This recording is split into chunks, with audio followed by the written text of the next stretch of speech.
Remember that story that they told us about in training? About George Washington's first female spy during the Revolution. They called her Agent 355 because they didn't want the world to know her real name. But her legacy lives on. Jessica, you were #1 on my ballot at the Critics' Choice for Tammy Faye. Obsessed. Thank you. And I'm kind of obsessed with your dress matching your background with the fresh flowers. Amazing. But I think we both kind of go together as well. Like you've got the nice spring motif. Are we ready for a new year? I'm definitely ready to get outside and be with people. I hear you. First of all, I absolutely love this movie. It was so refreshing to see. And what I loved hearing was that you called a lot of these actresses and asked them, it's my understanding, what role would they like to play? How rewarding was it for you conceptualizing this film and being able to do that and bring this team together? And why the team that you chose? Yeah, it was really important for me. I mean, making the film, I was like, I don't know that anything has been made like this, where women, there's an ensemble action film where it's not a joke or a comedy that they're taught. Like, we take it seriously. And then also, I wanted the actresses to be the owners of the film and the bosses of the films, to own the work, to make it outside of a studio system, and to make it for the fraction of what it costs to make a normal movie like this. And so, yeah, it was very important to me. And you had parody as well. Yes. Yes. So why was that important to you? Well, I believe that a person should get paid for the work that they put into a project. So that doesn't necessarily mean in terms that every project you do, you get paid the same. Because, I just did a film with Ray Fiennes. His time commitment was longer than mine. Yeah. But per day, we were paid the same. Right. And so that's what makes sense. You get paid equal pay for equal work. One of my favorite scenes was when you played that sort of cat and mouse with Diane in the very beginning. What I liked about this film is you really felt the fights were happening. You didn't feel like there was a lot of special effects or cutaways where you didn't really feel like, how did it feel for you? Because it looked painful. It was painful. I really threw myself into everything. We trained for a little over 3 weeks before we started shooting, learning all the fights. We did weapons training. We did stunt choreography, harness work. I did the leaps off the buildings. At one point, I got sent to the hospital because I hit my head on a marble floor. It really, it wasn't a situation where we're like, okay, let's walk in here and then have someone else do the work for us. We really showed up. Everyone showed up and put their sweat into this project. I know you said in the past that you appreciate watching characters on screen that are doing extraordinary things and going beyond what they thought they were capable of. What was your moment as an actress where you felt like you went beyond, or even within this film where you felt like you went beyond even what you imagined? Well, everything about this film is beyond what I thought I was capable of. We put it together from scratch. Raised the money on our own, but then also I was self-financing at a certain point, like paying for the script. And there were many times where people's reps would call and say, you guys aren't really making that film, are you? Because we'd have okay, this is our start date. And people in the industry just never thought it was going to happen. They thought, oh, it's this novelty. It's this but it could never really happen. It's really, really hard to put a film together. So yeah, every day was like that for me. How would Mace and Maya work together? Because this reminded me a little bit of Zero Dark 30. It had a little bit of that vibe. Well, she was a consultant on our film, so it makes sense that there is that vibe. Well, I think Mace would be the one who would get out there and do the day-to-day work. Maya for sure would be telling her what to do. Maya would be the boss, and Mace would be following her directions. Interesting. I thought it might be the other way around. No, Maya for sure. Maya's everybody's boss. Okay, got it. It was such a pleasure. I wish I had more time chatting with you, but congratulations on everything you've been doing. Wonderful. So much. Wonderful to see you. And thank you for your nice words about Tammy Faye. Absolutely loved it. Championing that movie all over the place. I watched it back to back. I watched it and then watched it again right after. So please keep making more films for women. Thank you. I like the new team. We're the 355. I first wanted to ask you if you saw Spider-Man before we get to talking about this movie. I have not. I actually have not. Yeah. For me, it's a tough thing, but I get there. I do make it. Is that what it is? He's tough to watch, right? It's just I noticed in the trailer that he's wearing the mask less and less, and it just I deal with it better when I just see the Spider-Man as a whole. So maybe for the next film, I was wondering if you were going to show up in it. Well, that's the problem. You know, they don't call, they don't write. When are we going to see you in another MCU movie? Is it going to be sooner or later? Wakanda Forever? I haven't known the answer to that question since 2010. It's still going. Or are you being like an Andrew Garfield? No, they haven't called. They haven't called. And then you're all over it. Thanks for spoiling the film. Oh my gosh. So I loved this film. And I know the last time that you worked with Jessica was on The Martian. How did that call go when she called you? Because I know with some of the actresses, she said, what kind of role do you want to play? Did she do that with you? Or did she just say, hey, buddy, you're in this film? It was great because she called and said, look, I want to do this movie, and I want it to be a unique experience, and I want it to be about the actors, and I want the actors and the creative team to just really come up with the story. And here's what we got so far. Go and have a conversation with Simon Kinberg, the writer director, and then see what you think. And I think you could play this role. And then with Simon, it was really great because it was very collaborative, and that's how it was for the rest of the shoot. We were all encouraged to sort of bring whatever we wanted to bring to the characters, and as a result, I think the whole film developed. But it was a really uniquely collaborative experience. Can I just say that you and Jessica have so much chemistry on screen? Can you compare your chemistry between, because you've said that you and Mackie are very opposite and that works. I hope you mention this to Jessica when you interview her. I think that's all I talked about. Nice for her to get that feedback. That's all I said. Oh, great. She's always been one of my favorite actors. And again, she's very committed, and she really shows up, and she loves acting. She loves characters and like sinking her teeth into it, and is super dedicated, and so that only motivates me. Usually when I'm around somebody like that, then I get excited and I want to get in there. And then when you have those two people kind of coming together, then I feel like you can have something special and different. And I feel the same way about Anthony. I loved a lot of movies that he's done before he even joined the MCU. And again, it's like once you see something works and there's enough trust there between you, then you kind of start guessing each other's moves, and that's when it becomes super fun. And then do you have to stay unpredictable? And then and then you have to somehow find a way to surprise them and keep them on their toes. So I think you mentioned, and this sort of surprised me, that you got to do types of action in this movie that you've never done before. How was that? And can you talk about that? Well, we had this period of month-long training beforehand, and I thought that always helps when you have, and a lot of times you don't get that time, and because then you can go on the day and then you take whatever you've rehearsed and you can sort of improvise a little bit around it. Yeah, there was a different level of sort of rawness and brutality to the sequences that we were learning that it just was different for me, and so I embraced that. I don't like to harp on the fact that this is primarily a female cast. I don't like to sort of, broadcast it. I think it should just be the norm. But how was the energy? How did it compare? And I know you've mentioned that the 355 could take down Winter Soldier. What is his weakness that they're exploiting?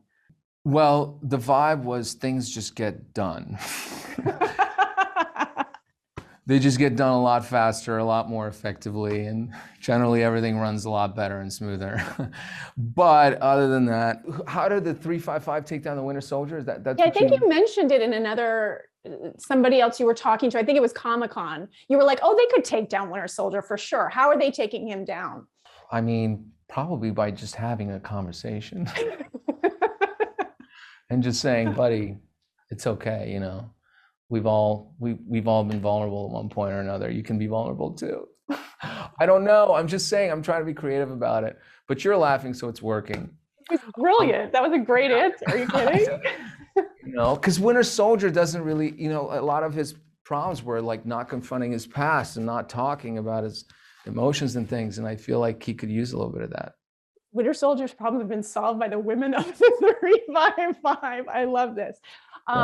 Before I let you go, I have to ask, I'm obsessed. First of all, I love when you're talking about Anthony Mackie and his projects. I loved Monday. I loved Endings, Beginnings. I love. Oh, thank you for saying that. But I love all the different choices that you've made as an actor. And now I cannot wait to see Pam and Tommy. I mean, I am beyond. How wild is it? Like, can you just tease anything about it? I know it's coming out soon. Well, February 2nd on Hulu. Listen, it's a wild story to look back on and re-examine, I think, in a lot of ways. I mean, I was very young. I was still in Romania when that happened, right? It was like 94, 95, or 96, 97. But I think over the years, people have heard things about it, or they feel like they know what happened, or, you know, the media and the audience is culprits, all kind of threw their point of views on it and said what they said about it, and there's actually a lot to the story that I feel like we don't know, and we're, you know, we're in a place now where we're looking back and kind of looking at our perspectives of it then and now, as it's still a very relevant, timely story, and so I'm excited for people to see it, and you know, we did the best we could. What is your personal #1 spy skill? What quality do you have that you think is the most stealth? I guess actors to some extent have to learn how to, you know, pretend, and I suppose spies and undercover agents have to do that. So hopefully some of the acting skills would help me out. But I'm not an agent, I'm a therapist. They thought I would give you my secrets. Do you have secrets? First of all, love this film. Love that it's very different from things that we've seen before in the spy genre. What I thought was really unusual was that Jessica actually called you to ask you what kind of thing you would like to see for your character. It wasn't like they sent you a script and said, would you like to do the movie? And you said you wanted your character to be a fish out of water. Why did you decide that? Well, because when she called me, and she and Simon had this idea, but there was not even a first draft of the script, and she asked me, what would you like to play in this genre? What do you imagine now that we have the opportunity to, all of us, involve our ideas and bring things into the project? And I don't know, immediately in that conversation, it came to my mind that this character of the fish out of water, we have not seen a lot in this genre. And I thought, it's important that everyone is really good at what they do. And this group of women, they are all very smart, very clever, and really, really good at many things. But they cannot be great at everything. So I thought, let me be the one that doesn't want to be there, that doesn't belong there. She's a great psychologist. She's used to work with agents in her city while she's raising her kids. She works with post-traumatic stress disorder. She can know when somebody's lying. She's very good, but she doesn't want to be in that mission. And something happens and she's forced to be in that mission. I thought that could bring some humor into the story. And also some members of the audience could identify with that and say, okay, that would be me in that situation, running away, covering my face with a Ralph Lauren bag, or being totally terrified. Right. It was brilliant. I think you should pitch more movies now, because I love she was the heart of the movie, and you're right, she was extremely funny. I also wanted to ask you, what do you think, Graciela, what do you think her most special skill is that she brings to the group? I think she has probably the skills of knowing when somebody is hiding something. She's very affectionate. She's a great mom. She, for example, the relationship that she has with Edgar, and you wonder what has happened between them. Like, she has helped him as an agent that was probably really traumatized from a lot of things that he has seen, or maybe even some other bonding that they might have. I think that's kind of floating there. But her skills are more subtle, and actually she's needed in the group, she's needed in the mission because of that accident, because of what happens with Edgar. But I love that you see this arc in the character where you can see the transformation, where she starts enjoying that kind of life and that adrenaline. And probably if the movie goes well and there is a second one, I think she will want to be involved in that and combine her life as a mother with that other crazy life. You led me into my next question because I was going to Mm. ask you if there is another movie, and I hope there is another movie. Who would you like to recruit? I don't know. I think that would not be for me to say, but for all of us to get together and plan. I was thinking Selma. Wow, that would be amazing, of course. That would be amazing. Her character from Hitman's Bodyguard's wife. Done. I mean, she could just seamlessly. For me, anything with her, because, you know, she's like another sister for me. So we're really, really close. Actually, I just talked to her an hour ago. Did you? Oh, So that's a great idea. And I love that you worked with Edgar again. That's amazing. Was it your idea to play a mother? I know, congratulations on Parallel Mothers, by the way. Your award at the Venice Film Festival, and you've gotten so much recognition for this. You've had such a busy year, but was that your idea to have her play a mother in this film? That was important for Jessica and for myself, for both of us, to include that in the film. Like, at least one of us had to be a mother, so we could show also the difficulties of combining that kind of job that involves a lot of risks with being a mother. And for Graciela, that is her total priority. And even if you would see her work, her job done from home, how that would still be hard to combine. Like, to see those struggles and those difficulties, it was important for us, like at least one of us. If Graciela's special skill, if she has her own special skills, what would you say you yourself, what would your friends and family say is your own special skill? I love this question. I think it would be about knowing when somebody's lying, when somebody's hiding something. So even you yourself know that? Yeah. I might not know what it is, of course, I wish I knew, but knowing when somebody's hiding something, yes. So you think you're very good at that? I think so. Really? Sometimes I don't like having those skills, because sometimes you feel it and it's like, no, again, I'm getting this thing, and most times it's right. But no, but it's okay, it's better to have it. I'll handle the guns. Are you in therapy? I should be. We are kicking this off. This is the first big release of 2022. Why do you think this is the perfect movie to kick off the new year? Oh, it's just so entertaining. I have to say, I'm ready to let off some steam after this rather depressing holiday season. You know, and it's fun. I also think it's quite smart. I think it's just the right moment for us to go back to the movies and just have a fun ride and let all those depressing news wash over our shoulders. Yeah. I found Marie when I was looking at all the different action scenes, because there was so much action in it. It almost doesn't let up through the whole movie. But Marie is the character I would least want to fight with, because she's so scrappy, her style. And I love the scene between you and Jessica, especially sort of like the cat and mouse scene. Can you just talk a little bit about kind of crafting those fight scenes? It felt very real. It didn't feel like a lot of special effects. So just sort of like the intensity of preparing for those. Yeah, we had a lot of training for this.